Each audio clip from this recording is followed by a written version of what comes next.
পৃথিবীর অন্যতম tech giant company Samsung শুরুটা করেছিল কিভাবে? তারা প্রথমে শুকনো মাছ, নুডলস এবং সাধারণ পণ্য বিক্রি করত, অর্থাৎ সাধারণভাবে ট্রেড করত। এক সময় তারা চিন্তা ভাবনা করলো তারা ইন্ডাস্ট্রিয়াল ট্রান্সফরমেশনে অবদান রাখবে।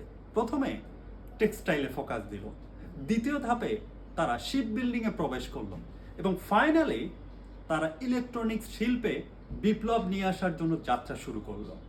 তারা যুগের সাথে তাল মিলিয়ে বিভিন্ন ইন্ডাস্ট্রিতে প্রবেশ করেছে।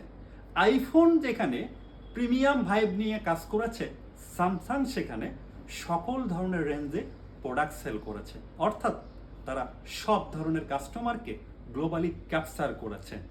আপনি আপনার ছোট্ট ব্যবসা প্রতিষ্ঠান নিয়ে বড় বড় স্বপ্ন দেখুন। আপনি যে সিদ্ধান্ত নিচ্ছেন সেটা যুগের সাথে যথেষ্ট পরিমাণ সামঞ্জস্যপূর্ণ কিনা এটা গুরুত্বপূর্ণ। সবসময় বিভিন্ন ছোট ছোট এক্সপেরিমেন্ট করুন, ছোট ছোট ইমপ্রুভমেন্ট নিয়ে আসুন, তাহলে দেখবেন আপনার ছোট্ট ব্যবসা প্রতিষ্ঠান একটি ব্র্যান্ডে পরিণত হবে। সিদ্ধান্ত আপনার, ব্যবসা প্রতিষ্ঠান আপনার।